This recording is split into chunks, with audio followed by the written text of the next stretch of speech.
Good morning to all of you. आज हम लोग वायुमंडल के एक इम्पोर्टेंट चैप्टर बादल और इसके प्रकार के बारे में हम लोग डिस्कस करेंगे। तो इस भाग में हम लोग देखेंगे कि बादल होता क्या है, इसके कितने प्रकार होते हैं और उसके विशेषताओं के रूप में विशेषताओं के बारे में हम लोग डिस्कस करेंगे। ठीक है, ये काफ़ी इम्पोर्टेंट चैप्टर हैं। लगभग सभी परीक्षाओं में यहाँ से क्वेश्चन पूछे जाते हैं, जो ऑप्शनल का हो चाहे जीएस का हो। ऑप्शनल पेपर में चाहे टीजीटी पीजीटी हो, चाहे असिस्टेंट प्रोफेसर हो या यूजीसी नेट की परीक्षाओं में पूछा जाता है। जबकि ये सामान्य अध्ययन में भी समान रूप से क्वेश्चन ये पूछा जाता है। लगभग एक दो क्वेश्चन हर परीक्षा में तो बादल से होते ही होते हैं।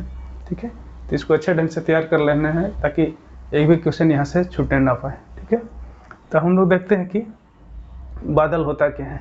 बादल, ये वास्तव में बादल जल शिखरों या हिम शिखरों का बहुत विस्तृत समूह होता है। समूह के रूप में होता है, काफ़ी बड़ा हो जाता है। जब धरातल से जब गर्म और आर्द्र हवाएं जब ऊपर धीरे धीरे उठती हैं तो उसके तापमान में धीरे धीरे कमी होती जाती है, और तापमान में जब कमी होती है तो धीरे धीरे एक बिंदु मतलब औशांक बिंदु पर आने के बाद उसका संघनन शुरू हो जाता है।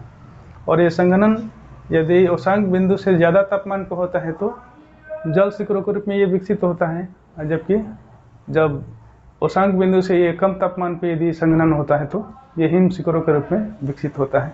ठीक है, और ये हिम शिखर या जल शिखर मिल करके इतना विस्तृत हो जाता है कि उसके मिलने से बादल का निर्माण हो जाता है। ठीक है, तो बादल वास्तव में देखने में कोहरे जैसे लगते हैं, लेकिन ये काफ़ी ऊंचाई पर होते हैं और काफ़ी घने भी होते हैं इससे। ठीक है, अब हम लोग इसको देखते हैं कि कितने भाग में बांटा गया है। तो अंतर्राष्ट्रीय स्तर पर इसका जो डिवीजन किया गया है, अंतर्राष्ट्रीय स्तर पर ही इसका डिवीजन किया गया है, जो कि ऊंचाई के आधार पर है। ठीक है, ऊंचाई के आधार पर हम लोग 4 भागों में इसको डिवीजन किया है। 4 भागों में मतलब कि उच्च मेघ जो 6 से 12 किलोमीटर एक समान ऊंचाई है, 6 से 12 किलोमीटर ऊंचाई पर होते हैं। मध्य ऊंचाई के मेघ जो 2 से 6 किलोमीटर ऊंचाई पर होते हैं। तीसरा मेघ जो निचला मेघ है वो 2 से कम ऊंचाई पे, 2 से नीचे ही इसका ऊंचाई होता है, 2 किलोमीटर से नीचे ही इसका ऊंचाई होता है। ठीक है, और चौथा है कपासी वर्षा बादल। कपासी वर्षा बादल होता है, ये इसका ऊंचाई लिमिटेशन नहीं होता है, ये नीचे से काफ़ी ऊपर तक ही ये विस्तृत होता है। ठीक है, तो हम लोग एक एक करके अब देखेंगे कि काफ़ी डिटेल में कि किस बादल का क्या विशेषता होता है। तो सबसे पहला है पछाव मेघ। ये सर्वाधिक ऊंचाई पे ये पाए जाने वाला मेघ है, इसको याद कर लीजिएगा। काफ़ी सर्वाधिक जो ऊंचाई पर पाया जाता है ये पछाव मेघ ही होता है। ये ऊंचाई लगभग 8 किलोमीटर से लेकर 13-14 किलोमीटर तक ये होता है इसका ऊंचाई, और ये हिमकोणों से निर्मित होता है। ठीक है, यही एक बादल है कि हिमकोणों द्वारा इसका निर्माण हुआ रहता है। ये सफ़ेद धुनी जैसी रुई जैसे होती है, काफ़ी बिखरा हुआ है, रेशम जैसे फैला हुआ होता है, उस टाइप से ये भी बिखरा हुआ ऐसे रहता है। ठीक है, एक धागे नुमा रेशे नुमा जैसे बना रहता है। ठीक है, तो ये पछाव में है। ये चक्रवात आगमन का सूचक होता है। जब चक्रवात आगमन होता है तो इसके पहले इस टाइप का जो बादल होते हैं इसका निर्माण होने लगता है, और ये संगठित भी हो सकते हैं और असंगठित भी हो सकते हैं। जिसमें संगठित होते हैं तो उसमें खराब मौसम की सूचक होता है, जबकि असंगठित होते हैं या छितराए हुए जब रहते हैं तो ये साफ मौसम का सूचना होता है। ठीक है, तो ये है पछाव मेघ। दूसरा है पछाव स्तरीय मेघ। ये पछाव स्तरीय मेघ वास्तव में सफ़ेद कलर के ही होते हैं, और काफ़ी ये भी ऊंचे होते हैं। ये भी इसकी भी ऊंचाई लगभग 7 से लेकर के 12 किलोमीटर तक ऊंचे होते हैं ये। ठीक है, एक सफ़ेद रंग के पतले चादर के रूप में ये फैली होती है। ये पछाव स्तरीय मेघ का सबसे मुख्य विशेषता है कि इसके चारों तरफ प्रभाव मंडल पाए जाते हैं। यहाँ सूर्य जब बीच में इसमें होंगे तो देखेंगे कि चारों तरफ से गोलाकार एक प्रभाव मंडल के रूप में, या इंग्लिश में इसको होलो बोलते हैं, होलो के रूप में यह होता है। यही एक बादल है कि इसमें होलो का विकास हुआ था स्पष्ट रूप से। ये भी जो चक्रवात आगमन का ये पूर्ण सूचक है कि ये चक्र इस टाइप के जो बादल दिखने लगते हैं तो चक्रवात का आगमन एकदम निश्चित हो जाता है। ठीक है, यदि दोनों ऑप्शन में क्वेश्चन रहे कि जो चक्रवात आगमन को जो सूचक होता है कौन सा बादल के द्वारा होता है, तो यदि पछाव में और पछाव स्तरीय दोनों रहे तो हम लोग पछाव स्तरीय पे टिक लगाएंगे। ठीक है, वैसे दोनों एक साथ देगा नहीं क्वेश्चन, तो ये पछाव स्तरीय की विशेषता है। अब अगला है पछाव कपासी। ये काफ़ी ऊंचाई पर भी ये मेघ होते हैं, ये भी 6 से लेकर के 12 किलोमीटर की ऊंचाई पे इसका विस्तृत होता है। 6 बल्कि 7 किलोमीटर की ऊंचाई पे से ही होता है, ज़्यादा ऊपर होता है। ये भी छोटे छोटे गोले गोले चकते के रूप में होते हैं। ये भी सफ़ेद कलर का लगभग होता है, ठीक है। तो इसे पछाव कपासी मेघ कहते हैं। इसे लगभग छाया नहीं बनता है, छाया क्योंकि इतने ऊंचे होते हैं और छोटे छोटे गोलाकार के रूप में होते हैं, इसलिए इसका जो ज़मीन पर छाया इसका नहीं बन पाता है, ठीक है। तो ये पछाव कपासी मेघ है। अगला है जो दूसरा जो मध्य ऊंचाई के मेघ है। ये मध्य ऊंचाई के मेघ है यहाँ से। तो उसमें देखते हैं कि मध्य स्तरीय मेघ, मध्य स्तरीय मेघ है। ये लगभग एक स्तर के रूप में धीरे धीरे मैंने विकसित रहते हैं। ये नीला या भूरा कलर के लगभग होते हैं और इस जो मेघ से विस्तृत और धीरे धीरे वर्षा होती है। काफ़ी देर तक ये वर्षा होती है, धीरे धीरे ये वर्षा होगी, काफ़ी देर तक ये वर्षा होती है। और इसके वजह से भी जो मध्यस्तरीय मेघ है, इसके वजह से भी जो चंद्रमा या सूर्य है वो धुंधला दिखाई देने लगता है, ठीक है।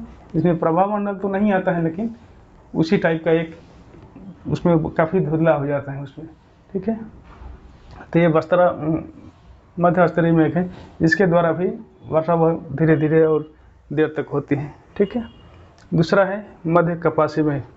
मध्य कपासी के मेघ ये बहुत ही मनोहर दृष्टि बनाते हैं। ये काफ़ी माने ऊंचाई पे जो होते हैं 2 से 6 किलोमीटर की ऊंचाई पे होते हैं और छोटे छोटे गोलाकार और चकते के रूप में ये विकसित होते हैं, ठीक है। ये मौसम इससे काफ़ी खुशनुमा टाइप का हो जाता है और देखने में बहुत अच्छा दिखने लगता है, ठीक है। ये गोलाकार भी हो सकता है, चक्ताकार भी होता है। ये सफ़ेद और भूरे कलर का लगभग होता है, ठीक है। तो ये मध्य कपासी मेघ है। अगला है निचले मेघ। निचले मेघ मतलब कि इसका ऊंचाई 2 किलोमीटर से नीचे ही होता है, ठीक है। तो इसमें स्तरीय मेघ है, स्तरीय कपासी मेघ है और कपासी मेघ है, ठीक है। तो जो स्तरीय मेघ होता है वो ये कोहरे के समान होता है, लेकिन ये नीचे नहीं होता, ज़्यादा नीचे नहीं होता है। ये भी हल्के भूरे या सफ़ेद रंग का ये होता है। ये क्षैतिज भी होता है, लंबे लंबे टाइप का, और ये ऊपर नीचे भी होता है, मैंने ऊर्ध्वाकार भी ये होता है। इससे भी काफ़ी विस्तृत ये घनाकार होता है, काफ़ी इससे भी वर्षा होता है, ठीक है। ये भी काफ़ी काला और घना भी हो जाता है कभी कभी, तो इसके द्वारा भी वर्षा होता है। अगला है स्तरीय कपासी मेघ। स्तरीय कपासी मेघ, ये स्तरीय कपासी मेघ जो होता है हल्के भूरे रंग का होता है और ये गोलेकार के छल्ले के रूप में ही होता है, ठीक है। ये गोलेकार ये छल्ला बना हुआ इस रूप में होता है। इससे वर्षा नहीं होता है, केवल ऐसे ही आसमान में ये छाए रहते हैं और ये भी मनोहारी दृश्य प्रदर्शित करते हैं, ठीक है। अगला मेघ है कपासी मेघ। ये कपासी मेघ ये गोभी के फूल जैसे होते हैं, चारों तरफ जैसे धुनी हुई रोई होती है, चारों एक जगह रखा हुआ रहता है। तो ये सफ़ेद कलर के होते हैं, विशेषतः सफ़ेद कलर के होते हैं या हल्के भूरे रंग के होते हैं। ये भी विस्तृत में होते हैं और ये गोलाकार लगभग हो जाते हैं, गोलाकार या गोभी के फूल के समान होते हैं। इससे भी लगभग वर्षा नहीं होती, कभी कभार इससे वर्षा हो गया, नहीं तो ये सामान्यतः वर्षा ये नहीं करते हैं, ठीक है। जो अगला है वर्षा स्तरीय बादल है। वर्षा स्तरीय यहाँ पे बोलते हैं इसको निम्बो स्टेटस, इसको इंग्लिश में निम्बो स्टेटस बादल बोलते हैं। इससे भी ये काला रंग का होता है, ये ज़मीन का समीप में होता है, लेकिन ये ज़मीन से टच में नहीं होता है, ठीक है। ये समीप में ही होता है। इससे भी वर्षा काफ़ी ज़्यादा होता है। इस फिगर में इसको नहीं दर्शाया गया है इसमें। तो ये वर्षा स्तरीय या निम्बो स्टेटस बादल है, ठीक है। इससे भी वर्षा होती है। अगला है कपासी वर्षा बादल। ये काफ़ी इम्पोर्टेंट ये बादल है, इसको जान लेना है। ये काफ़ी मैंने कपासी वर्षा बादल या क्यूमुलोनिम्बस क्लाउड इसको संज्ञा देते हैं कि ये क्यूमुलोनिम्बस क्लाउड इसका लगभग 500 मीटर से मतलब आधा किलोमीटर ऊंचाई से लेकर के ऊपर विस्तृत, काफ़ी विस्तृत होता है, लगभग 15 किलोमीटर ऊंचाई तक भी ये होता है, ठीक है। इसके काफ़ी लंबवत होता है और काफ़ी घनाकार होता है, मतलब ये काफ़ी काला बादल हो जाता है। इससे खूब वर्षा होता है। इसमें तड़ी झंझावात भी होते हैं, ओले भी पड़ते हैं। इसी बादल में ज़्यादातर ओले पड़ते हैं और तड़ी झंझावात मतलब बिजली चमकती हैं, काफ़ी ज़्यादा होती हैं, गरज भी होता है इसमें, ठीक है, गरज होता है। इसका सबसे एक और खास विशेषता है कि इसमें निहाई होता है। निहाई मतलब कि जो ऊपरी भाग होता है नुकीला नीमन निकला हुआ होता है, छतरी के आकार का दोनों तरफ होते हैं, ठीक है। तो इसको हम लोग बाहर से भी देख सकते हैं। बाहर से मतलब कहीं दूसरी जगह वर्षा हो रहा है और आसमान में यदि देखने पे इस टाइप का ये देखने को मिलता है। ठीक है, जहाँ वर्षा हो रहा है वहाँ नीचे खड़े होंगे तो नहीं दिखाई देगा, लेकिन ये वर्षा हो रहा है और इस क्षेत्र में बाहर आकर के इसे देखने में दिखाई देगा कि निहाई भी दिखाई देगा, इसके साथ साथ ये भी काला वर्षा में दूर से देखने पे ये संपूर्ण स्थिति दिखाई देगी। ठीक है, तो इसमें ओला और तड़ी झंझावात के होता है और ये काफ़ी मूसलाधार वर्षा इसी की वजह से होता है। ठीक है, विशेष रूप से मानसून के मौसम में हम लोग देखे हैं, ये विशेष रूप से वहाँ पे जो निम्न अक्षांश होते हैं उस भाग में ये इस टाइप का बादल देखने को मिलता है। और इसकी ऊंचाई होती है जो निम्न अक्षांश से उच्च अक्षांश की तरफ जाएंगे तो धीरे धीरे ऊंचाई कम होती जाएगी। जैसे कि यहाँ पे लगभग मध्य अक्षांश निम्न अक्षांश होता है, वहाँ पर ऊंचाई कम से कम 18 से 20 किलोमीटर तक भी पहुँच जाती है, जबकि ध्रुवों के तरफ जाने पर धीरे धीरे इसके कम होते होते लगभग 7-8 किलोमीटर तक भी हो जाती है इसकी ऊंचाई। ठीक है, विशेष रूप से ये ध्रुवों की तरफ ये वर्षा इस टाइप का नहीं होता है, बल्कि ये निम्न अक्षांश तक ही होता है या मध्य अक्षांश तक इस टाइप का वर्षा होता है।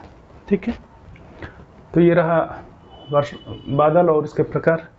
उम्मीद है कि सब कुछ अच्छे से समझ में आ गया होगा। यदि कहीं कन्फ्यूजन होगा तो फिर कमेंट बॉक्स में दीजिएगा, आंसर देने का प्रयास करेंगे उसको। ठीक है, तो आज के लिए यहीं रहने देते हैं। ठीक है, धन्यवाद।